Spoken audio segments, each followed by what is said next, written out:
ঘটনাটা আমার কাছে যেভাবে এসেছে আমি ঠিক সেভাবেই পড়ছি। লিখেছেন, যশোর ভাই, প্রথমে আমার সালাম নেবেন। আসসালামু আলাইকুম। আশা করি আল্লাহর অশেষ রহমতে আপনি ভালো আছেন এবং আপনার পরিবারের সবাই ভালো আছে এবং ভৌতিক কথার সকল শ্রোতা বন্ধুরা ভালো আছেন। আপনাদের থেকে পাওয়া মেসেজের পর আমি ঘটনাটি লিখতে বসে গেলাম। এই ঘটনাটি আমার আগের ঘটনার সাথে সম্পৃক্ত, যে ঘটনাটি আপনি 382তম এপিসোডে প্রচার করেছিলেন। আজকে সকল ভুলভ্রান্তির জন্য ক্ষমা চেয়ে নিচ্ছি, অনিচ্ছাকৃত ভুলগুলোর জন্য ক্ষমা করবেন। যেহেতু আগে কোনো ঘটনা লেখার অভিজ্ঞতা হয়নি তাই ভুল হতে পারে, দয়া করে ক্ষমা করবেন। আরেকটা কথা বলতে চাই, গল্পে ব্যবহৃত প্রত্যেকটি নাম ছদ্মনাম ব্যবহার করেছি। তো সরাসরি ঘটনায় আসা যাক। আজ আকাশটা অনেক মেঘলা হয়ে রয়েছে, মনে হচ্ছে কাল বৈশাখী ঝড় আসবে। দুপুরের আকাশ থেকে দেখে মনে হচ্ছিল সন্ধ্যা হয়ে গেছে। হঠাৎ মেঘ গর্জন করে বৃষ্টি নামলো। কি সুন্দর পরিবেশ! ইস, এখন একটা ভূতের গল্প শুনে মজাই লাগতো। এমনই আমার মনে হলো, সবার আদরের আমি যার ইচ্ছা যাব, কিছু না কিছু তো শোনাবে। কিন্তু আমি চিন্তা করলাম শফিক কাকার কাছে গেলে ভালো হবে, কারণ তিনি আমাকে আব্দুল্লাহর ব্যাপারে আরো একটা গল্প শোনাবেন বলেছিলেন। ভাবলাম এটাই ভালো হবে, যাই কাকার কাছে যাই। গেলাম কাকার কাছে, গিয়ে দেখি কাকা নামাজ পড়ছেন। এটা দেখে আমি ওনার নামাজ শেষ হওয়ার জন্য অপেক্ষা করলাম। কাকা নামাজ শেষ করলেন, আমার দিকে তাকালেন আর মিষ্টি একটা হাসি দিলেন। বললেন, রে হাসান, কিছু বলবি? আমি তখন বললাম, জি কাকা, দেখো না বাইরে কি সুন্দর তুফান ঝড় চলছে, আজ তো খেলতে যেতে পারবো না, কারেন্টও নেই, তাই ভালো লাগছে না, তাই চিন্তা করলাম আপনার কাছে গল্প শুনে। কাকা তখন বললো, আচ্ছা কি গল্প শুনবি? বলতে বলতে কাকার নামাজের মচলটা যেন রেখে আমার পাশে বসলেন বিছানায়। আমি বললাম, কাকা, ওই দিন বলেছিলেন না আব্দুল্লাহ জিনের কথা, সেই আর কি দেখা করতে চেয়েছিল, আর উনি দেখতে কেমন ছিল ওনার সম্পর্কে আরও জানতে ইচ্ছা করছে। আপনি আমাকে সেই ঘটনাটা শোনান না। কাকা তখন বলল, ও আচ্ছা আচ্ছা, ঠিক আছে শোনাচ্ছি। বলেই কাকা গল্প করা শুরু করলেন। যশু ভাই, আমি ঘটনাটি কাকার ভাষায় লিখছি আর ওই গল্পে আমি কাকার ভাষায় লিখছি, তাই পরবর্তীতে আমি শব্দটা কাকার জন্য ব্যবহার করব আর আব্দুল্লাহ জিনটির জন্য শুধু এই জিন শব্দটি ব্যবহার করব। আশা করি সবার কাছে ভালো লাগবে। মনোযোগ সহকারে গল্পটি শুনবেন, তাহলে ভালো লাগবে। বলছেন কাকা, সেদিন আমাকে আমার শ্বশুর বাড়িতে পৌঁছে দিয়ে আব্দুল্লাহ চলে যাবে। এমন সময় আমি আব্দুল্লাহকে বলছি, আমি বললাম, আপনাকে অনেক ধন্যবাদ আমাকে সহি সালাম মতো পৌঁছে দেওয়ার জন্য। আল্লাহ আপনাকে অনেক ভালো করবেন। যদি কিছু মনে না করেন একটা প্রশ্ন করতাম। জিনটি তখন বলল, জি করুন, সমস্যা নেই। আমি তখন বললাম, আপনাকে যদি আমি আমার বন্ধু মনে করে ডাকি আপনি সাড়া দেবেন? মানে আমার কাজে কি কখনো আসতে পারবেন? আমি আপনার সাথে কথা বলতে চাই। এইটা শুনে আব্দুল্লাহ একটা মুচকে হাসি দিলেন আর আমার একদম সামনে এসে আমার কাঁধে হাত রেখে বললেন, খুব নরম সুরে বললেন, ইনশাল্লাহ আপনার যদি মনে কোনো লোভ লালসা না থাকে, আপনি যে কোরআন পড়ে ছেড়ে দিয়েছেন তা পড়তে চালু করেন, তাহলে হয়তো আবারও দেখা হবে। এখন আমি আসি, আল্লাহ আপনার ভালো করুন, আল্লাহ হাফেজ, আসসালামু আলাইকুম। তো যাই হোক, জিনটি চলে গেল, আর আসেনি। আর উনি দেখতে কেমন ছিল বললে তো। আমি তখন বললাম, আরে কাকা, তার মানে আর কিছু হয়নি? জিনটা কি আর আসেনি? আর উনি দেখতে কেমন ছিল তাও তো বললেন না। হঠাৎ আমি চিল্লিয়ে উঠি। কাকা আমাকে থামিয়ে দিয়ে বললেন, আরে পাগল ছিলে, একদম ধৈর্য নেই, একটু সবুর করতেছি বাবা, সব বলছি তো। আসলে জেফরি ভাই, আমার ধৈর্য একদমই কম, তো আপনাকে ঘটনা লিখছি, অপেক্ষা করতে পারি না, বারবার শুধু আপনার গ্রুপের মেসেজ দিই। আচ্ছা, আবার কাকা বলতে শুরু করলেন।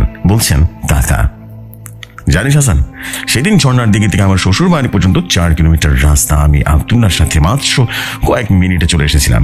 আমি তো অবাক হয়ে গেছিলাম আর মহা খুশি। যাক, তারপর আমি শ্বশুর বাড়ির ভেতরে গেলাম, দেখলাম গভীর ঘুমে সবাই মগ্ন। আমি দরজায় কড়া নাড়ছি আর জোরে জোরে কড়া নাড়ছি। এত বড় দালান ঘরে আমার আওয়াজ যেন কারো কানে যাচ্ছিল না। চিন্তা করলাম সবাইকে আজ 2য় তলায় ঘুমাবে নাকি। আমি আরো জোরে জোরে ডাক দিতে লাগলাম। যাক, অনেকক্ষণ পর আমার শাশুড়ি আম্মা উঠলেন আর দেখলেন আমি আসছি। তাড়াতাড়ি করে তোর কাকিকে ডাকলেন। সবাই তো আমাকে দেখে ভূত দেখার মতো অবস্থা হয়ে গেল, নানা ধরনের প্রশ্ন করতে শুরু করলো। আমি কাউকে কিছু বললাম না, শুধু শুধু চিন্তায় করবে সবাই। তবুও শাশুড়ি আম্মা বললেন গোসল করতে। নুন দিয়ে পানি খেতে, আর একটু আগুনের কাছে যেতে। আমি সবটা করলাম আর ঘুমাতে চলে গেলাম। তোর কাকেও আমার কাছে আর জিজ্ঞেস করেনি কিছু। আমি একটা পাশ হয়ে শুয়ে পড়লাম। আমার ঘুম আসছে না। আজ কি হয়ে গেল আমার সাথে? প্রেতটার কথা মনে উঠতেই চোখের সামনে সে ভয়াবহ মুখটা যেন ভেসে উঠলো। মনে হচ্ছে এটা আমি এখন দেখছি। সে কালো মুখ, খসে পড়া চামড়া, ভয়ঙ্কর হাসি, বড় বড় আগুন জ্বলা চোখ, এবং মাথায় থাকা সাপগুলো মনে হচ্ছে এখন হিস হিস করে আমাকে ভয় দেখাচ্ছে। আমি যেন একটু কেঁপে উঠলাম। আবার তখন মনে হলো আব্দুল্লাহর কথা। কি সুন্দর চেহারা, লম্বা দাড়ি, উজ্জ্বল তার মুখ, কি মিষ্টি তার হাসি। আল্লাহর এক অপূর্ব সৃষ্টি। মনে মনে চিন্তা করলাম আমি আব্দুল্লাহর বন্ধু হব। আজ থেকে পুরো পরিবর্তন করতে হবে আমাকে। যা চিন্তা তাই শুধু দিন সবকিছু ঠিক করলাম, কিন্তু আবার আমাকে শয়তান একেবারে ভর করে বসলো। কিন্তু একদিন একা বসে রয়েছে, হঠাৎ একটা মধুর ঘ্রাণ যেন আমার আওয়াজ আমি শুনতে পেলাম। কেউ আমাকে বলছে, কি শফিক, তুমি না আমার বন্ধু হবে? এত জলদি শয়তানের কাছে হার মেনে গেলে তুমি আমার বন্ধু হতে পারবে না। আমি বললাম, না না না না, আমি হার মানবো না। আমি তোমার সত্যিকার বন্ধু, তুমি দেখে নিও। এইবার আমি আর হার মানিনি। মাঝে মাঝে আমি কারো কথা শুনতাম, আমাকে অনেকগুলো আমল করতে বলতো, আর আমি সব পালন করতাম। দেখতে দেখতে অনেকটা দিন চলে গেল। একদিন আমার অনেক মন খারাপ হলো, কারণ আমি একজন বিবাহিত পুরুষ, কিন্তু এখানেও বেকার হয়ে আছি। তাই তোর দাদি অনেক বকাবকি করছিল। তাই মনটা খারাপ করে জমির মাঝখানে গিয়ে বসে বসে কান্না করছিলাম। কিছুক্ষণ পর আমার নাকে একটা খুব সুন্দর হাতুড়ের ঘ্রাণ আসলো। পেছনে আমার কি জানো, আমার কাঁধে হাত রাখলো। পেছন ফিরে দেখি আব্দুল্লাহ দাঁড়িয়ে আছে। আমি কিছু বললাম না, কান্না করছে। তখন আব্দুল্লাহ আমার পাশে বসলো আর বলল, আচ্ছা তোমরা মানুষরা এত অল্পতে কান্নাকাটি কেন করো? তোমরা অল্পতে ভয় পেয়ে যাও, সামান্য কথা নিয়ে কান্নাকাটি, ঝগড়া করে ফেলো, মাথা গরম করে উল্টাপাল্টা কাজ করো, আবার তো অনেক সময় কি আত্মহত্যার মতো জঘন্য কাজ করে বসো। তোমরা মানুষ আর তোমাদের আবেগ। আমি তখন বললাম, আর আমি আর পাগল না যে আত্মহত্যা করবো। জিনটা তখন বললো, ও আচ্ছা, আপনি পাগল না, তাহলে কান্না কেন করছেন? আর আমি আপনার মতো অনেক মানুষকে দেখেছি যারা বাবা মার সামান্য একটু শাসন করে কথা বলার কারণে আত্মহত্যা করেছে। কত মানুষ আমার সামনে নিজেকে শেষ করে দিয়েছে। আমি তার দিকে তাকিয়ে অবাক হলাম। আসলে আমার মনে এমন কিছু ছিল, কিন্তু আমি তা তাকে বলিনি। আমি তখন বললাম, না, আমি এত নরম মনের মানুষ না। আর বড় কথা, আপনারা জিন জাতি, আপনি কি করে বুঝলেন মানুষের যন্ত্রণা? কি করে বুঝেন মানুষের কষ্ট, অভাব, খালি পেটে থাকার যন্ত্রণা, না পাওয়ার বেদনা? আপনারা তো যা চান তাই পেয়ে যান, যেখানে খুশি সেখানে যেতে পারেন, যা খুশি তাই খেতে পারেন। আপনাদের তো টাকার অভাব নেই, আপনাদের টাকা কামাতেও হয় না, পরিবারের হাল ধরতে হয় না। জিনটা তখন বলল, শোনো শফিক, আল্লাহ মানুষ জাতিকে আশরাফুল মাখলুকাত করে সৃষ্টি করেছেন। এটা মনে রাখবে, এই দুনিয়া মাত্র কিছুদিনের জন্য। পরকালের দুনিয়া কিন্তু অসীম দুনিয়া। পরকালের কোনো মৃত্যু নেই, কোনো খোদা নেই, কোনো চিন্তা নেই, শুধু সুখ, সুখ আর সুখ। আল্লাহ মানুষ জাতিকে সামান্য নেক আমল ও ধৈর্য ধারণকারীকে সেদিন পুরস্কৃত করবেন, কিন্তু আমরা জিন জাতির সেদিন হিসাব অনেক কঠিন ভাবে দিতে হবে। যদি তুমি এই জগৎ থেকে পরকালকে বেশি প্রাধান্য দাও, তোমার মঙ্গলময় হবে। মনে রাখবে, আল্লাহ মহান, তিনি মানুষ ও জিন জাতিকে নানা রকম পরীক্ষার মাধ্যমে পরীক্ষা করেন। আর যে ব্যক্তি সে পরীক্ষা উত্তীর্ণ হয়ে যায়, সে কতই না ভাগ্যবান। শোনো, তোমাকে আমি আজ একজন আল্লাহর দিনদার বান্দার ধৈর্য ধারণ এবং এর কাহিনী শোনাবো। মনোযোগ সহকারে কথা শুনবে। এই বলে আব্দুল্লাহ তার একটি ঘটনা শোনালো। কাকা তখন বলল, আমি তোকে আব্দুল্লাহর বাসায় গল্পটা শোনাচ্ছি, ঠিক আছে? এই গল্প অনেক কিছু শিখতে পারবি। জি ভাই, এখান থেকে গল্পটি আমি আব্দুল্লাহ জিনের ভাষায় লিখলাম। বলছেন আব্দুল্লাহ জিন, আমি আব্দুল্লাহ, আমি তোমাদের বাংলাদেশের কেউ নয়। আমার জন্ম ভারতে। আমার পিতা একজন সম্মানিত প্রধান সেনাপতি। আমাদের রাজ্যের দরবারের নাম আমির হামজা। আমাদের সর্দার আমির হামজা অনেক বড় সম্ভ্রান্ত পরিবারের সন্তান। আমাদের কাফেলা অনেক বড়, অনেক শক্তিশালী। আমাদের সর্দারের সাথে তোমাদের মানুষ জাতি একজন আলেমের সাথে অনেক ভালো সম্পর্ক ছিল। আলেমটির নাম ছিল আল্লামা হুসাইন আহমেদ। হোসেন হুজুর আমাদের সর্দারকে আমির বলে সম্বোধন করতেন। সুফিয়ান হুজুর ও ভারতের নাগরিক ছিলেন। তখনও তোমাদের বাংলাদেশে ভাগ হয়নি, তখন এই পুরো উপমহাদেশকে ভারতীয় উপমহাদেশ বলা হতো।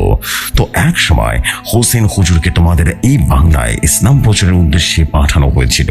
হোসেন হুজুর ওনার কিছু অনুসারী নিয়ে বাংলায় আগমন করলেন। ব্রিটিশ আমলে তিনি শমশের নগরে আসেন। তিনি শমশের নগর থেকে ইসলাম প্রচার করা শুরু করলেন। ধীরে ধীরে তিনি শমশের নগরের দক্ষিণের অঞ্চলগুলোর দিকে অগ্রসর হতে থাকেন। বর্তমানে যা তোমাদের অঞ্চল, এক সময় তিনি তোমাদের এই নদীর ত্রিমার্তিক অঞ্চলে এসে থেমে যান। তখন তোমাদের এই অঞ্চলে অনেক বেশি ধর্মাবলম্বী মানুষ বসবাস করত। হুজুর এখানে একটা বাড়িতে আশ্রয় নিলেন। সেই পরিবারটি মুসলিম ধর্মাবলম্বী ছিল। হুজুর ধীরে ধীরে মানুষকে সত্য ধর্মের প্রতি আহ্বান করলেন এবং মানুষের সেবায় নিজেকে উৎসর্গ করে দিলেন। হুজুর আল্লাহর ইচ্ছায় মানুষের অনেক ধরনের কঠিন রোগ থেকে সেবা দান করতেন। হুজুরের ভালো ব্যবহার এবং মুজিজা দেখে ভিন্ন ধর্মের মানুষগুলো ধীরে ধীরে হুজুরের প্রতি আকৃষ্ট হয়ে গেলেন এবং অনেক মানুষ ইসলামের সত্যতা বুঝতে পেরে ধর্মান্তরিত হয়ে যান। ঠিক সেই সময় এই অঞ্চলের অনেক কালো জাদুকর বসবাস করত, যারা মানুষকে ক্ষতি এবং পথভ্রষ্ট করে তুলত। যশোর ভাই, এই খারাপ তান্ত্রিকগুলো গ্রামের সহজ সরল মানুষদের অনেক ঠকাতো। তান্ত্রিকগুলো মানুষদের সামনে একজন আরেকজনের দৃশ্যমান বুঝতে পারলে ভেতরে এরা সবাই দল হয়ে কাজ করত। তান্ত্রিকগুলো গ্রামের হত দরিদ্রকে কৃষক মানুষের উপরে কালো জাদু করার জন্য চেষ্টা করত। গ্রামের কিছু মাতব্বর ছিল, মাতব্বরের মধ্যে কিছু খারাপ প্রকৃতির মাতব্বর ছিল। শুধুমাত্র ফয়সাল কবির নামে এক মুসলিম মাতব্বর ছিল। তিনি অন্য মাতব্বরের মতো খারাপ ছিলেন না। যশোর ভাই, ফয়সাল কবির সাহেবের নাম বলা হলো কারণ কাহিনী চক্রে ফয়সাল কবিরের পরিবারের উপরে কালো জাদুকরগুলো খুব ভয়াবহভাবে প্রভাব ফেলেছিল, যা আমি পরবর্তীতে লিখে পাঠাবো। এই ফয়সাল কবিরের নামটি মনে রাখবেন। তো আবারও হুজুরের ঘটনা চলে আসি। বলছেন সেই আব্দুল আজিম অনেকদিন হয়ে গেল হুজুর এই অঞ্চলে এসেছেন। আগেই বলেছিলাম হুজুর এই অঞ্চলের একটি মুসলিম পরিবারের আশ্রয় ছিলেন। হুজুর এই পরিবারের বাচ্চাদের জিন ইসলামের শিক্ষা প্রদান করতেন। তো এই পরিবারের মানুষগুলো হুজুরের এই ভালো আচরণ দেখে মুগ্ধ হয় এবং তাদের বড় মেয়েকে হুজুরের সাথে বিয়ে দেওয়ার প্রস্তাব দান করলেন। হুজুর এতে সম্মানিত হয়ে ওই পরিবারের বড় মেয়েকে হুমায়রা বিয়ে করলেন। কিন্তু তখন হুজুর কোনো টাকা ইনকাম করতেন না এবং কোনো কাজকর্ম করতেন না। হুজুর মানুষকে যা সেবা করতেন তার জন্য কোনো হাদিয়া গ্রহণ করতেন না। আর হুজুর রিজিকের জন্য আমির রিজিকের কাছে সাহায্য নিতেন। আমির সিদ্দিকী আমার সর্দার ছিল। মনে করিয়ে দিলাম, হুজুর অনেক শিক্ষিত ছিলেন। তিনি বাংলায় আরবি ছিলেন, হুজুর ইংরেজিতে ভাষায় পারদর্শী ছিলেন। তারপরও হুজুর কোনো চাকরি করবেন না, কারণ হুজুর ব্রিটিশ শাসককে মন থেকে ঘৃণা করতেন। আর হুজুর কৃষি কাজও জানতেন না, কারণ হুজুর মূলত অনেক বড় বংশের ছেলে ছিলেন। কিন্তু হুজুরের চলাফেরায় তা পৌঁছাতেন না। উনি ওনার মহল ছেড়ে এসেছেন আল্লাহর রাস্তায়, আর আল্লাহর উপর প্রিয় বান্দাদের কঠিন পরীক্ষা নেন। হুজুরে একটা সময় অনেক কষ্ট করছিল, যা আমি তোমাকে বোঝাতে পারবো না। শুধু এটা বলবো, তখন খেয়ে কখনো না খেয়ে থাকতো, কিন্তু তিনি ধৈর্য ধারণ করতেন। আমির হামজা অনেকটা উপহার নিয়ে আসতেন আর বলতেন, হুজুর আপনি আমার পুরস্কার থেকে এই উপহার গ্রহণ করুন। কিন্তু হুজুর বলতেন, আল্লাহ আমাকে এমন সময় দিয়ে পরীক্ষা করছেন, আর আমি আমার আল্লাহর উপর ভরসা রাখবো। আমি জানি আপনি অনেক কষ্ট ধৈর্য সহ্য করতে পারছেন না, কিন্তু একবার চিন্তা করুন, আমার আল্লাহ যদি আমার উপর নারাজ হয়ে যায়, আমার পরকাল তো শেষ হয়ে যাবে। কি তোর দিব হাসরের মাঝে। আসলে হুজুর কখন নিজের জন্য কিছু গ্রহণ করতেন না আমির হামজা থেকে। তখন হুজুর চিন্তা করতেন কি করবেন। নিজ পরিবারকে পরিচালনা করার জন্য হুজুরের স্ত্রীর সাথে আলোচনা করলেন। হুজুরের স্ত্রী হুজুরকে খুব সুন্দর এবং একটা প্রস্তাব দিলেন। হুজুরের স্ত্রী হুজুরকে বললেন, কিছু মনে করবেন না, আমার পিতা আমার জন্য কিছু পরিমাণ জমি রেখেছেন। আপনি যদি ইচ্ছা করেন ওই জমিগুলো একটি মাদ্রাসা নির্মাণ করে ছোট বাচ্চাদের সেখানে দ্বীন ইসলাম অথবা কোরআন শিক্ষা প্রদান করতে পারেন। এতে করে গ্রামের মানুষ বা মূর্খ মানুষের শিক্ষা আলো থেকে বঞ্চিত হবে না এবং তাদের উপরে শিক্ষার আলো ছড়িয়ে পড়বে, আর মানুষ ইসলাম সম্পর্কে আরো জানতে পারবেন। হুজুর এই কথাটা গুরুত্ব বুঝতে পারলেন, কিন্তু মাদ্রাসা করতেও টাকা লাগবে, সেটা কোথায় পাবে? হুজুরের স্ত্রী তখন স্বর্ণে চড়িয়ে নিয়ে হুজুরের হাতে দিলেন এবং বললেন, এটি নিয়ে যান, আপনার কাজে লাগবে। হুজুর তখন জিজ্ঞেস করলেন, আপনি এই স্বর্ণের চুরিটা কোথায় পেয়েছেন? আপনার কাছে তো কখনো এটি আমি দেখিনি। হুজুরের স্ত্রী জবাব দিলেন, আসলে এটি আমার কাছে ছিল। এই চুরিটা আমি উপহার হিসেবে পেয়েছিলাম, কিন্তু আমি কখনো ব্যবহার করিনি। আসল কথা হলো, এই স্বর্ণের চুরিটা আমির সাহেব হুজুরের স্ত্রীকে দিয়েছিলেন। হুজুর যদি এই ব্যাপারে জানতো তাহলে হয়তোবা চুরিটি গ্রহণ করতেন না। তাই হুজুরের স্ত্রী হুজুরকে কথাটি বললেন না। হুজুর তখন চুরিটি নিয়ে বিক্রি করে মাদ্রাসার কাজে লেগে গেল এবং মাদ্রাসাটি নির্মাণের কাজ শেষ হলো। হুজুরের অজান্তে আমির হামজা জিনের হুজুরের মাদ্রাসার কাজ করছিল, যেটা হুজুর জানলেও কিছু বলতেন না। মাদ্রাসার কাজ শেষে হুজুর মুসলিম পরিবারের আহ্বান করলেন এবং তাদেরকে সন্তানে যেন মাদ্রাসায় পড়ালেখা করার জন্য সুযোগ করে দেয়। হুজুরের আহ্বানে মুসলিম পরিবারগুলো তাদের সন্তানকে উৎসাহিত করলেন মাদ্রাসায় পড়ার জন্য এবং মাদ্রাসার ছাত্রছাত্রীদের আসা শুরু হলো। আমির হামজা তার বংশের কিছুদিন বাচ্চাদের হুজুরের কাছে পড়ালেখা করার জন্য দিয়ে গেলেন। দেখতে দেখতে মাদ্রাসার কাজের সংকট দেখা দিল। মাদ্রাসাটি আরো বড় করার প্রয়োজন ছিল। ঠিক সেই সময় এগিয়ে আসবে ফয়সাল কবির সাহেব। তিনি মাদ্রাসার পাশে থাকা তার সমস্ত জমি মাদ্রাসার নামে ওয়াকফ করে দিলেন এবং মাদ্রাসার কাজে হুজুর নানাবিধ সাহায্য সহযোগিতা করলেন। হুজুর প্রত্যেক ধর্মের মানুষকে সাহায্য এবং সহযোগিতা করতে থাকলেন। তিনি বিনা পয়সায় ঝিনে ধরা মানুষদের সাহায্য করতেন, কারো সাথে কাটিয়ে দিতেন এবং নানাবিধ ছোঁয়াচের রোগ বালাই থেকে মানুষকে যার যার পরকের মাধ্যমে সারিয়ে তুলতেন।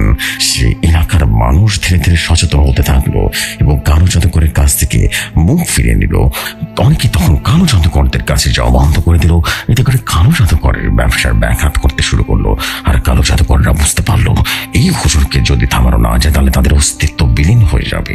তারা আরো বুঝতে পারলো এই মাদ্রাসায় যদি বাচ্চারা লেখাপড়া করতে থাকে ভবিষ্যতে তাদের আর কোনো গুরুত্ব থাকবে না সমাজে। অন্যদিকে গ্রামের মানুষ খারাপ মাতব্বরের কথা বুঝতে পারলো। সাধারণ কৃষকদের বাচ্চারাও যদি পড়ালেখা করে শিক্ষিত হয়ে যায় তাদের ব্যবসায় এই আগুন লেগে যাবে। মাতব্বররাও ধীরে ধীরে হুজুরের উপর ক্ষিপ্ত হয়ে উঠলো। বিভিন্ন সময় বিভিন্ন ভাবে হুজুরের অনিষ্ট করার চেষ্টা করতো, কিন্তু তারা এত সহজে সফল হতে পারত না। আল্লাহর ওনার প্রিয় বান্দাদের হেফাজত করেন বিভিন্ন সময় বিভিন্ন মাধ্যমে, কখনো ফেরেশতা পাঠিয়ে, কখনো ওনার অন্য কোনো মাখলুকাতের মাধ্যমে, সেটা মানুষ হোক বা জিন হোক। হুজুরকে তো মানুষ ও জিন দুটো জাতি সহযোগিতা করত। ঠিক সেই সময়ের ঘটনা, আবু সুফিয়ান ওই এলাকার একজন সামান্য কৃষক ছিল। সেদিন ধরে আবু সুফিয়ানের বাড়িতে অনেক সমস্যা দেখা দিল। তখন সুফিয়ান প্রথমে একজন তান্ত্রিকের কাছে গেল। তার নাম ছিল ভোলা তান্ত্রিক। ভোলা তান্ত্রিক সুফিয়ানের কাছে প্রচুর পরিমাণে হাতিয়ার দাবি করলো। তখন তান্ত্রিক বলল, আমি তোর সমস্ত সমস্যা সমাধান করে দেব, বিনিময় আমাকে দিতে হবে তোর গোয়ালের সবচাইতে বড় গাভীটি, যা আমি আমার প্রভুর নামে ভোগ দিব। আর আমার প্রভু যদি খুশি হয়ে যায় তাহলে তার সমস্যার সমাধান করে দেব। তোর কাছে আসা সকল সমস্যার সমাধান করে দেবে। মনে রাখিস, সামনে তোর অনেক কঠিন সময় আসতেও চলেছে। ভাই, সময় থাকতে আমার কথা মেনে নিয়ে গাভীটি নিয়ে চলে আসিস।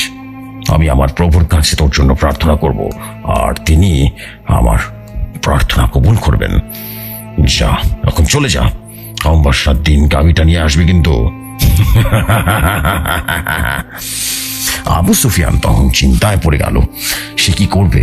তার গোয়ালে দুধ দেওয়ার মতো শুধু ওই গাভীটা ছিল, যে গাভীটা আবদার তান্ত্রিক করে বসলো। সে কিছুই বুঝতে পারলো না। আবু সুফিয়ানের পরিবারের উপরে জিন অত্যাচার আরো বেড়ে গেল। একদিন তো শুধু তার স্ত্রী থেকে সমস্যা শুরু হতো, কিন্তু এখন দেখা যাচ্ছে তার কন্যার উপরে জিনটি নানাবিধ অত্যাচার করতে শুরু করেছে। একদিন ঘরে এসে আবু সুফিয়ান দেখলো তার মেয়েকে জিনটা হাওয়ায় ভাসিয়ে নিয়ে আচার দিচ্ছে। আচারকে মেয়েটি ঘরের এক কর্নারে পড়ে গেল। সেখানে পড়ে মেয়েটি হাও মাও করে কান্না করতে লাগলো। হঠাৎ করে মেয়েটির দুটো হাত উল্টো হতে থাকলো এবং মেয়েটি গলা ফাটিয়ে চিৎকার করতে লাগলো। সুফিয়ান সাহেব এসব দেখে কান্না করতে থাকলো এবং চিৎকার করে সবাইকে ডাকতে থাকলো বাঁচানোর জন্য। মেয়েটি তখন ভয়ঙ্কর গলায় সবাইকে উদ্দেশ্য করে বলল, মেয়েটি, আমি একাট নিয়ে যাব। এই সুফিয়ান, তুই আমাকে আটকানোর কোনো চেষ্টা করিস না। তুই আমাকে তাড়ানোর জন্য তান্ত্রিকের কাছে গেছিলি। তোর তো ক্ষমা নেই। আজ তোকে বংশকে আমি নির্বংশ করে দিব। দেখবি আজ মৃত্যু খেলা কাকে বলে। দেখ তোর মেয়েকে আমি কিভাবে শেষ করি। ওর কলিজা তোর সামনে আমি ছিঁড়ে ছিঁড়ে খাবো, মজা করে খাবো। একটু লম্বা করে টেনে মজা করে খাবো কথাটি বললো। আরো একটা বিকট হাসি দিল। আশেপাশের লোকেরা যেন সুফিয়ানকে বলল, যাও জলদি যাও, তান্ত্রিককে নিয়ে আসো, মনে হচ্ছে আজ তোমার মেয়েকে খবিশ জিনে খেয়ে ফেলবে। সুফিয়ান জলদি যাও, তান্ত্রিকের উদ্দেশ্যে রওনা হলো এবং দৌড়াতে দৌড়াতে তান্ত্রিকের কাছে গিয়ে তান্ত্রিকের পা ধরে অন্যায় বিনিময় করে তান্ত্রিককে বলল, বাবা আমার সাথে চলুন, আমার মেয়েটা যে জিনে মেরে ফেলছে, ও বলেছে আজকে আমার মেয়েকে নিয়ে যাবে, ওর কলিজা খেয়ে ফেলবে। আপনি এখনই আমার সাথে চলুন, আমার সাথে চলুন, নয়তো আমার পরিবারের কাউকে বাঁচাতে পারবো না। প্লিজ আপনি চলুন, দয়া করে চলুন। তান্ত্রিক তখন বলল, তা বর্ষ, আমি তোর সাথে এখনই যাব, তুই আমার ঘরের বাইরে অপেক্ষা কর, আমি আসি। সুফিয়ান ও তান্ত্রিক সুফিয়ানের বাড়ির উদ্দেশ্যে রওনা হলো। বাড়িতে তান্ত্রিককে দেখতে পেল কি করুণ অবস্থা। বেটার কলিজা বের করে খেয়ে নিয়েছে কবির জিনটা, আর বেটার লাশ উঠোনে পড়ে রয়েছে, আর জিনটা এখন সুফিয়ানের স্ত্রীর উপরে ভর করেছে। এরপরে জিনটা বলল, কিরে সুফিয়ান, তুই তো আসতে দেরি করে ফেললি, আমি তোমার কাজ করে নিয়েছি, এখন তোর বউকে খাবো, তারপর তোর ছেলেকে খাবো, তারপর তোর বাকে খাবো। কৃষক সুফিয়ান তার মেয়ের মৃতদেহটি দেখে অজ্ঞান হয়ে পড়ল। সবাই তাকে ধরাধরি করে শুনিয়ে নিয়ে গেল এবং কিছুক্ষণ পর সুফিয়ানকে পানি মেরে তার জ্ঞান ফেরানো হলো। কান্নায় অস্থির হয়ে পড়ল সুফিয়ান, পাগলের মতো কাঁদতে লাগলো। ওদিকে তার স্ত্রী সব দিকে হাসছে, কারণ তার স্ত্রীর মধ্যে তো সুফিয়ান নেই, আছে তো সেই পিশাচ জিনটা। সুফিয়ানের কষ্ট দেখে পিশাচ মজা নিচ্ছে, সে তার বিজয়ের হাসি হাসছিল। ভয়াবহ পরিস্থিতি দেখে আশেপাশের মানুষ প্রচন্ড ভয় পেয়ে পালিয়ে গেল, আবার কেউ কেউ সেখানে দাঁড়িয়ে দাঁড়িয়ে দেখছিল। সুফিয়ান সবাইকে হাও করে কাঁদতে কাঁদতে জিজ্ঞেস করলো, কি করে কি হলো, আপনারা থাকতে এমন করে কি হলো, আমাকে বলুন, আপনারা কেন প্রেতটাকে আটকাতে পারলেন না? সবাই যেন চুপ করে তাকিয়েছিল। তখন দূর থেকে সুফিয়ানের স্ত্রী ভয়ঙ্কর কণ্ঠে বলে উঠলো, আরে সুফিয়ান, তুই এই হতভাগ্যদের কি জিজ্ঞেস করছিস? আমাকে জিজ্ঞেস করো, আমাকে। তুই আমাকে তাড়াতে তান্ত্রিকের কাছে দৌড় দিলি, তখন আমি তোর মেয়েকে ভালোবাসা দিই, তারপর তোর মেয়েকে নিয়ে রান্না করে চলে যায়। যে ছুরিটা দেখছিস না, সেটা দিয়ে তোর মেয়েকে নিজের হাতে বুকটা পরিয়ে বের করে খেয়েছি। তোকে বলতে পারবো না কি যে ভাল লাগছিল আমার।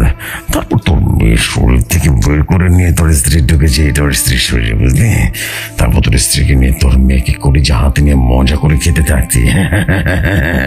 আর এই মানুষের দলগুলো আমাকে দেখে প্রস্তাব করে দিয়েছিল, আবার কেউ পালিয়ে গেল, কেউ আবার বড় বড় করে চোখ তুলে তোর স্ত্রী কলিজা খাওয়ার দৃশ্য দেখতে লাগলো। ওরা তো ভয় শেষ হয়ে গেল। কি তোদের সাহায্য করবে? ওদের তো নিজের প্রাণের ভয় আছে। আমি তো তোদের বলেছিলাম তোদেরকে আমি শেষ করে দেবো, বংশ তোদের নির্বংশ করে দেবো। এইসব শুনলে সুফিয়ান পড়ে থাকা ছুরিটি হাতে নিয়ে তার স্ত্রীর উদ্দেশ্যে তেড়ে গেল, কিন্তু কবিরাজ তাকে বাধা দিল। কবিরাজ বলল, সুফিয়ান তুই শান্ত হও, তুই কি পাগল হয়ে গেলে? এ তোমার স্ত্রী না, এর স্ত্রীর ভেতরে থাকা ওই খারাপ আত্মা দিয়ে এসব বলছে। তুমি যদি তোমার স্ত্রীকে ছুরি আঘাত করে তাহলে আত্মারে কিছুই হবে না, তোমার স্ত্রী মারা যাবে। শান্ত হও সুফিয়ান, শান্ত হও, নিজেকে শান্ত কর, আমি দেখছি আমার আত্মাটি কঠিন শাস্তি দিব।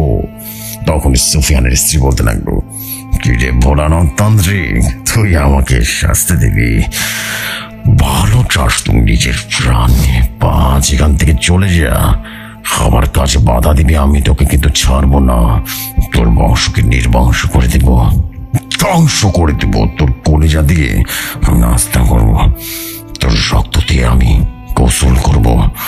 সুতরাং আমার কাজ বাধা দিস না, চলে যা এখান থেকে। আমি কিন্তু আর কিছু বলবো না, পরে কাজে দেখাবো। বলো না তান্ত্রিক তখন রাগান্বিত হয়ে এক গ্লাস পানি নিয়ে তাতে কিছু মন্ত্র পড়লো এবং সুফিয়ানের স্ত্রীর উপরে মারতে শুরু করলো। সুফিয়ানের স্ত্রী তখন দুর্বল হয়ে পড়লো, কারণ ভোলানাথ তান্ত্রিক একটি গোল বৃত্ত এঁকে সুফিয়ানের স্ত্রীর চারপাশে এবং সে সাদা কিছু পাউডার ছড়িয়ে দিয়েছিল। লাল কিছু সুদূর সুফিয়ানের স্ত্রীর মাথায় লাগিয়ে দিল, একটি কালো টিকানো মাথায় লাগিয়ে দিল। তারপর তান্ত্রিক সুফিয়ানের স্ত্রীর সামনে বসে জোরে জোরে মন্ত্র উচ্চারণ করতে লাগলো। এভাবে অনেকক্ষণ চলছিল। অনেকক্ষণ পরে সুফিয়ানের স্ত্রী বেহুশ হয়ে পড়ে গেল, আর তান্ত্রিক চোখ বন্ধ করে তখনও বসেছিল। তান্ত্রিক তখন চোখ খুলল আর সুফিয়ানকে ডেকে বলল, এখনকার মতো প্রেতটাকে তোমার স্ত্রীর কাছ থেকে দূরে সরানো হয়ে গেছে, কিন্তু এটি দীর্ঘস্থায়ী হবে না। তোমাকে দেবীর মায়ের উপরের জন্য ভোগ দিতে হবে, দেবী মাকে সন্তুষ্ট করতে হবে। যদি তোমার ভোগে দেবী মা যদি সন্তুষ্ট হন, তবে খারাপ আত্মাটি দেবী মা কঠিন শাস্তি দেবেন, তাকে নরকে প্রেরণ করবেন। এখন তোমার স্ত্রী নিয়ে যাও, তুমি ভোগের ব্যবস্থা করো, আমি সবকিছু ঠিক করে দেব। অন্যদিকে কৃষক ছেলে হুজুরের মাদ্রাসায় পড়াশোনা করতো। মাদ্রাসা থেকে ছেলেটি বাড়ির কিছুটা দূরে ছিল, তাই সে তার বাড়ির খবরের প্রথমে পায়নি। তারপরে যখন খবর পেল, তাড়াতাড়ি বাড়িতে চলে এলো। বাড়িতে গিয়ে সে তান্ত্রিকের কর্মকাণ্ড দেখতে পেল এবং অন্যদিকে তার মৃত বোনের লাশটি দেখলো। সে কান্নায় ভেঙে পড়লো। ছেলেটি তান্ত্রিকের সকল কথা শুনছিল এবং সে দাঁড়িয়েছিল, কিন্তু কোনো কিছু বললো না। তান্ত্রিক চলে যাওয়ার পর সুফিয়ানের স্ত্রীকে সবাই ধরাধরি করে তার বেটিকে তাড়াতাড়ি বাড়িতে এবং মাটি দিয়ে দিল। এবং সুফিয়ানের ছেলে তখন তার বাবার কাছে জিজ্ঞেস করলো, কিভাবে কি হলো এগুলা বলুন তো। সুফিয়ান তখন কান্না করতে করতে তাকে সমস্ত ঘটনা খুলে বলল। ছেলে তখন বলল, বাড়িতে এত কিছু হয়ে গেছে, আপনি আমাকে একটু খবরও দিলেন না। আপনি জানেন না আমাদের মাদ্রাসার হুজুর আল্লাহর একজন দিনদার বান্দা, তিনি কত মানুষকে এ ধরনের সমস্যা থেকে উদ্ধার করেছেন। আপনি তার কাছে না গিয়ে একটা ভণ্ডতান্ত্রিকের কাছে কেন গেলেন? আপনি জানেন না এরা মানুষকে ঠকাতে পারে, শুধুমাত্র মানুষের জন্য ক্ষতি করতে পারে, কারো উপকার করে না। আমি হুজুরের কাছে যাচ্ছি, আপনি আমার কাছে থাকুন, হুজুরকে নিয়ে আসছি। ছেলেটি তার মাদ্রাসার উদ্দেশ্যে রওনা হলো। মাদ্রাসায় গিয়ে ছেলেটি হোসেন হুজুরকে প্রত্যেকটি ঘটনার বর্ণনা দিল। হোসেন হুজুর তখন ঘটনাটি শুনে সঙ্গে সঙ্গে ছেলেটির সাথে বাড়ির দিকে রওনা হলো। বাড়িতে এসে ছেলেটি অবাক হয়ে গেল, কারণ এক মর্মান্তিক দৃশ্য তার জন্য অপেক্ষা করছিল। বাড়ি পৌঁছে ছেলেটি বাবা বাবা করে ঘরে ঢুকলো। ঢুকতে ছেলেটি চিৎকার করে দিল। হুজুর তখনও ঘরের বাইরে ছিলেন। ছেলেটি চিৎকার শুনে হুজুর ঘরে ঢুকলো। ঘরে ঢুকে হুজুর আতকে উঠলেন। হুজুর তা দেখলেন তা ভাষায় বর্ণনা করার মতো নয়। বিছানায় ছেলেটার মা বুক কাটা একদম লাশটির উপরে পড়ে আছে, রক্তে রক্তে ভরে গেছে বিছানাটি। মহিলাটি নারী ভরে বিছানায় ছড়িয়ে ছিটে রয়েছে। দেখে মনে হচ্ছে কোনো হিংস্র বাঘ মহিলাটার বুকটা ছিঁড়ে ছিঁড়ে খেয়েছে। আর ফ্লোরে পড়ে রয়েছে ছেলেটির বাবা, হাতে তার একটা ধারালো ছুরি রয়েছে। হুজুর বুঝতে পারলেন মনে হয় জিনটির উদ্দেশ্যে বাবার ওপরে খেপেছে এবং নিজের স্ত্রীকে নিজে হাতে খুন করেছে। ছেলেটি পাথরের মতো শক্ত হয়ে দাঁড়িয়েছিল, মনে হচ্ছিল অধিক শোকে পাথর হয়ে গেছে। হুজুর ছেলেটিকে ডাকতে লাগলেন, দোয়া পরে ফু দিলেন এবং বাইরে গিয়ে বাড়ির আশেপাশের সবাইকে ডাকতে লাগলেন। তারা হুড়ো করে বাড়ির আশেপাশের সবাই আসলো। সবাই এসে এই দৃশ্যটা দেখে কিন্তু ছেলেটাকে বসালো। কেউ সুফিয়ানের মাথায় পানি ঢালতে শুরু করলো। অনেকক্ষণ পরে ছেলেটির বাবা জ্ঞান আসলো। তারা কিছুই মনে ছিল না। সে সবাইকে দেখে আশ্চর্য চোখে তাকিয়ে রইল। সবাইকে জিজ্ঞেস করতে লাগলো তার কেমন কি হয়েছে, কি হয়েছে তার যে মাটিতে শুয়ে আছে। পাশে দেখলো তার ছেলে মূর্তির মতো বসে রয়েছে। তার পাশে একজন হুজুর বসে রইল, ছেলেকে সান্ত্বনা দিচ্ছে। সুফিয়ান তখন তার ছেলেকে ডেকে বলল, কিরে তুই মাদ্রাসায় গিয়েছিলি তোর হুজুরকে ডাকতে, উনি কি তোর হুজুর? তুই এমন ভাবে বসে রয়েছিস কেন? তোর হুজুর কোনো সমস্যা হয়েছে নাকি? হুজুর তখন বললেন, সুফিয়ান সাহেব একটু শান্ত হন, ধৈর্য ধরুন, আল্লাহর উপর ভরসা রাখুন। আপনার ছেলের কিছু হয়নি। কিছুক্ষণ আগে আপনি অজ্ঞান অবস্থায় ঘরের মেঝেতে পড়েছিলেন, তাই সবাই আপনার মাথায় পানি দিচ্ছিল, আপনি করে যান। সুফিয়ান সাহেব হুজুরের কথা মতো আঁকা মাথা কিছুই বুঝতে পারলেন না। হাঁ করে হুজুরের দিকে তাকিয়ে রইলেন। আর হুজুরের চোখ মুখে যেন ভয়ের দৃশ্যটা দেখে সুফিয়ান সাহেব ঘরের দিকে তাকালেন এবং একজন লোক সুফিয়ানকে ধরে ভেতরে নিয়ে গেল। সুফিয়ান বিছানার দিকে তাকিয়ে হাঁ করে রইল। তার চোখকে সে বিশ্বাস করতে পারছিল না, কারণ বিছানার চাদর দিয়ে ঢাকা কিছু শুয়ে আছে। ধীরে ধীরে সুফিয়ান এগিয়ে গেল আর জিজ্ঞেস করতে লাগলো, কি এখানে কি হয়েছে? এখানে তোমরা তোমরা কে কে শুয়ে আছো? হ্যাঁ শুয়ে আছো কেন? সুফিয়ান ধীরে ধীরে মাথার পাশের চাদরটা সরিয়ে দেখতে পেল তার স্ত্রীর মৃতদেহ। এটা দেখে এক টানে পুরো চাদরটা সরিয়ে নিল। কিছুক্ষণ পর হাঁ করে মৃতদেহটার দিকে তাকিয়ে রইল। চোখ দিয়ে ধীরে ধীরে পানি গড়িয়ে পড়তে লাগলো। তারপর তার একটা হাত স্ত্রীর মুখে রেখে হাতর করে স্ত্রীকে ডাকতে লাগলো, ওগো কি হয়েছে তোমার? তুমি কথা বলছো না কেন? তো রক্ত কেন? তুমি ওঠো না প্লিজ, ওঠো না, কথা বলো না আমার সাথে। আশেপাশের মানুষকে নাম ধরে ডাকতে লাগলো। সবাইকে জিজ্ঞেস করতে লাগলো, আমার রাবিয়ার কি হয়েছে? রাবিয়া আমার সাথে কথা বলছে না কেন? আমার রাবিয়া কত রক্ত যাচ্ছে, দেখো দেখো না, ওর সাথে কথা বলতে কি হয়েছে ওর? শফিক সাহেব পাগলের মতো এসব কর্মকাণ্ড করতে লাগলো এবং করবেই মানা কেন। একদিন তার পুরো পৃথিবী শেষ হয়ে গেল। প্রথমে তার আদরের কন্যা, তারপরে তার প্রাণপ্রিয় স্ত্রীকে হারিয়েছে। সে মানসিক ভারসাম্য হারিয়ে ফেলল। অন্যদিকে তার ছেলে এখনো পাথরের মতো ঘরের দরজার উঠোনে বসে রয়েছে। কেউ তাকে ধরে রেখেছে আর কেউ শফিক সাহেবকে ধরে রেখেছে। হাউ মাউ করে কাঁদতে লাগলো। বাপের ছেলে একজন আরেকজনকে ধরে রাখলো। বাড়ির আশেপাশে লোকেরা তাড়াহুড়ো করে শফিক সাহেবের মেয়ের কবরের পাশে শফিক সাহেবের স্ত্রীকেও কবর দিয়ে দিলেন। সবাই যার যার ঘরে চলে যেতে লাগলো, কিন্তু সুসিং হুজুর তখনও ছেলেটির সাথে বসে রইল। হঠাৎ করে দূর থেকে দেখতে পেলেন হুজুরের বন্ধু ছিলেন আমির হামজা দাঁড়িয়ে আছে। হুজুর তখন উঠে গিয়ে হামজার কাছে গেলেন। আমির হামজা হুজুরকে নিয়ে হাঁটতে লাগলেন, কিন্তু লোকালয়ের বাইরে গেলেন। একটি নিরিবিলি জায়গায় এসে হুজুর আমির হামজার সাথে কথা বলা শুরু করলেন। হুজুর বললেন, এখানে কি হলো? বুঝতে পারলাম না তো, আপনি কিছু জানতে পেরেছেন? আমির হামজা তখন বলল, জি হুজুর, আমি সবকিছু জানতে পেরেছি। আপনাকে আপনার ছাত্র সবকিছু বলছিল, তখন আমি সব শুনছিলাম। তখন আমি বুঝতে পেরেছিলাম ছেলেটির বাড়িতে এখন খারাপ কিছু হচ্ছিল। আপনাকে না বলে আমি তাড়াহুড়ো করে ছেলেটার বাড়িতে আসি। এসে দেখি ছেলেটার বাবা তার স্ত্রীর বুকে ছুরি দিয়ে কেটে তার স্ত্রীর কলিজা হাতে নিয়ে নিচ্ছিল। আমি বুঝতে পারি ছেলেটির বাবার ভেতরে কোনো খারাপ আত্মা ভর করেছে। আমি দোয়া পড়ে তখন ছেলেটির বাবার গায়ে ফু দিই, আর সঙ্গে সঙ্গে ছেলেটির বাবা বেহুশ হয়ে যায়। আমি দেখেছি বাবার শরীর যেন কালো শয়তান বেরিয়ে পালাচ্ছিল। আমি তাকে তাড়া করি, কিন্তু ধরতে পারছিলাম না। সেই জঙ্গলে কোথাও লুকিয়ে আছে। আমি আমার শূন্যতার বলেছি এই জঙ্গলটিকে তন্ন তন্ন করে খুঁজতে এবং প্রেতটাকে নিয়ে আসতে। আমি ওকে নিজে হাতে শাস্তি দিব। হুজুর দেখলেন হাজার হাজার জিন সেনা ধরে আসছে, আর পুরো জঙ্গল তন্ন তন্ন করে একটি একটি করে প্রেতদের ধরে ধরে নিয়ে আসছে। আমির হামজা প্রচন্ড বড় এক আকৃতি ধারণ করলো এবং সামনে এক ভয়ঙ্কর কণ্ঠে জিজ্ঞেস করলো, সত্যি করে বল, তোদের মধ্যে কে এই কাজটি করেছে? আমাকে তার ঠিকানা দে, বেরিয়ে আয়, নয়তো আমি তোকে সবাইকে মেরে ফেলবো। প্রেতগুলো আমির হামজা সাহেবের এই অবস্থা এবং আশেপাশে হাজার হাজার মানুষের এত শক্তিশালী জিনদের দেখে প্রচন্ড ভয় পেয়ে গেল। সবাই ভয়ে ভয়ে কাঁপছিল। তাদের মধ্যে একটা বৃদ্ধ প্রেত এগিয়ে আসলো এবং আমির হামজাকে বলল, সেই বৃদ্ধ জিনটা বলল, আপনি আমাদের সবাইকে কেন মারবেন? আমরা কি করেছি? একজনের শাস্তি আপনি সবাইকে কেন দেবেন? এটি কোনো ন্যায় বিচারের কোনো কাজ হতে পারে না। আমি এই গোষ্ঠীর প্রধান। আমি আপনাকে ওয়াদা দিচ্ছি যে এই কাজটি যে করেছে তাকে আমি আপনার সামনে হাজির করব। আমির হামজা সাহেব তখন উত্তর দিলেন, আমি শুধু আপনাকে 1 ঘন্টার সময় দিচ্ছি। আপনি ওই হারামিকে আমার সামনে নিয়ে আসুন। বৃদ্ধ তখন কিছু প্রেতকে পাঠিয়ে দিল কে করেছে সেটা খবর আনতে। আমি সব কিছু দাঁড়িয়ে দাঁড়িয়ে দেখছিলাম। আর মানে কিছু সময় পর প্রেতগুলো একজনকে ধরে নিয়ে আসুন। ধরে নিয়ে এসে আমির হামজার পায়ের সামনে ফেলে দিল আর বলল, এই যে পরিবারের ধ্বংস করে দিয়েছে এই সে, তার সাথে আপনারা যা খুশি তাই করতে পারেন, আমাদের ছেড়ে দিন। আমরা তো কারো কোনো ক্ষতি করিনি, সুতরাং আপনিও আমাদের ক্ষতি করবেন না।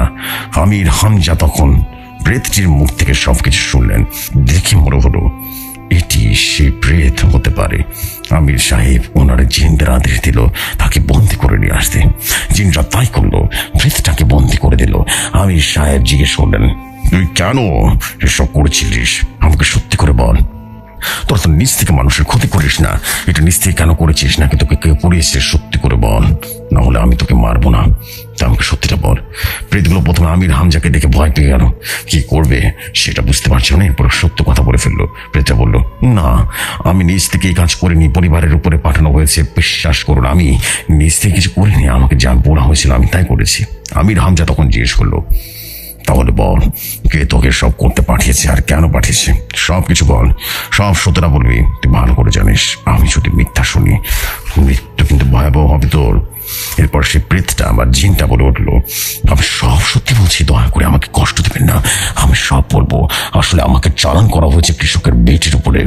আমার কাজ ছিল শুধুমাত্র মেয়েটিকে হত্যা করা, কারণ মেয়েটার সাথে এই এলাকার হরিপদ জমিদারের সাথে সম্পর্ক ছিল। ছেলেটির এক সময় মেয়েটিকে গর্ভবতী করে দেয়, আর বিয়ে করার ভয়ে হরিপদের ছেলে জয় সেন তান্ত্রিকের কাছে গিয়ে আমাকে মেয়েটির উপরে চালান করে দেয় মেয়েটিকে হত্যা করার জন্য।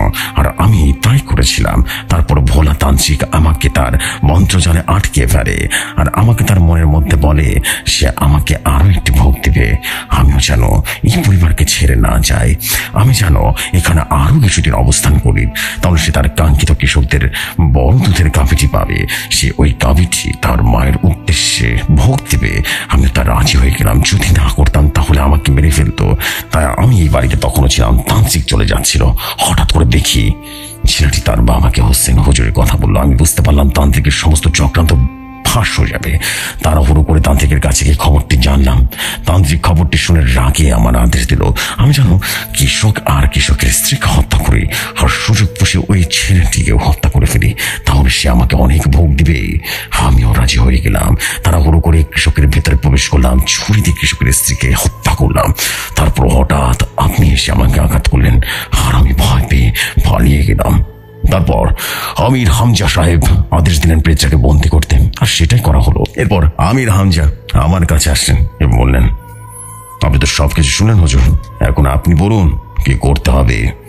আমি কি মানুষরূপী শয়তানগুলোকে তাদের কর্মের শাস্তি দিতে পারবো? এরপর আমি বললাম, মানুষকে শাস্তি দেওয়ার অধিকার আল্লাহ আপনাকে আর আমাকে দেয়নি, তাদের কর্মের ফল আল্লাহ তাদেরকে প্রদান করবে। আপনাকে অসংখ্য ধন্যবাদ, আপনি এখন আসতে পারেন। আমির হামজা তখন বললেন, ঠিক আছে হুজুর, আপনি যা ভালো মনে করেন, কিন্তু আমি ওই প্রেতটাকে নিয়ে গেলাম, আর আপনি ওই বাড়িতে গিয়ে বৃষকদের ছেলেটাকে ঝাড়ফুঁক করে আসবেন। হোসেন হুজুর তখন আবার সুফিয়ান সাহেবের বাড়িতে গিয়ে পৌঁছে গেলেন। হোসেন হুজুর দেখলেন সুফিয়ান সাহেব ও তার ছেলে একজন আরেকজন ধরে রীতিমতো কান্না করছে। তাই তখন হুজুর কিছুই বললেন না। হুজুর মাদ্রাসায় ফিরে এলেন। এভাবে কিছুদিন চলে গেল। হুজুর খেয়াল করলেন সুফিয়ান সাহেবের ছেলে মাদ্রাসায় নেই। তাই হুজুর আমার বাড়ির উদ্দেশ্যে রওনা হলেন এবং সেখানে উপস্থিত হলেন। দেখলেন সুফিয়ান সাহেব ভীষণ অসুস্থ, আর তার ছেলে তার সেবা করছে। এটা দেখে হোসেন হুজুর ছেলেটির উপরে অনেক খুশি হলেন। হুজুর তখন একটা গ্লাসে পানি নিলেন এবং নিয়ে কিছু দোয়া পরে ফু দিলেন, আর বললেন, পানিগুলো এক নিঃশ্বাস খেয়ে নিন। আপনি সুস্থ হওয়ার কারণ প্রেতটি সেদিন আপনার শরীরে প্রবেশ করেছিল, তাই আপনি শারীরিকভাবে একটু অসুস্থ হয়েছিলেন। ইনশাআল্লাহ এই পানি খেলে আপনি সুস্থ বোধ করবেন। সুফিয়ান সাহেব সেটাই করলেন, পানিটুকু এক নিঃশ্বাসে খেয়ে ফেললেন।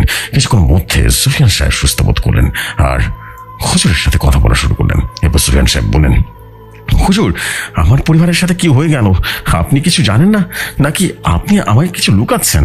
আপনাকে দেখে মনে হচ্ছে আপনি আমার কাছে কিছু লুকাচ্ছেন। দয়া করে হুজুর সবকিছু খুলে বলুন। তখন হুজুর বললেন, আপনি আগে মানসিকভাবে সুস্থ হন, তারপর আমি আপনাকে সমস্ত ঘটনা খুলে বলবো। সুফিয়ান তখন বলল, হুজুর আমি একদম ঠিক আছি, মানসিকভাবে শক্ত আছি, আপনি খুলে বলুন না, প্লিজ আমাকে খুলে বলুন, আমি সবকিছু জানতে চাই। হুজুর তখন সুফিয়ানকে সবকিছু খুলে বললো এবং সুফিয়ান সাহেব সবকিছু শুনে যেন হাউ মাউ করে কান্নাকাটি করলো এবং হুজুর তাকে সান্ত্বনা দিলেন। দূর থেকে দাঁড়িয়ে সুফিয়ান সাহেবের ছেলে সবকিছু শুনছিল। এই বলে ঘটনাটি এখানে শেষ করলাম। জিপসি ভাই ঘটনাটি অনেক বড় হয়ে গেছে। দ্বিতীয় পর্বে জানতে পারবেন সুফিয়ান সাহেব তারপরে তান্ত্রিকের সাথে কি করেছিল, আরো জানতে পারবেন সে সুফিয়ান সাহেবের ছেলের ঘটনা। আসবে আব্দুল্লাহর আরো একটি ঘটনা। জিপসি ভাই 21 সাথে আপনি আমাকে মেসেজ দেওয়ার পরে ঘটনাটি লিখতে বসেছিলাম এবং 22 তারিখ দুপুর 3টার মধ্যে ঘটনাটি লিখে শেষ করলাম।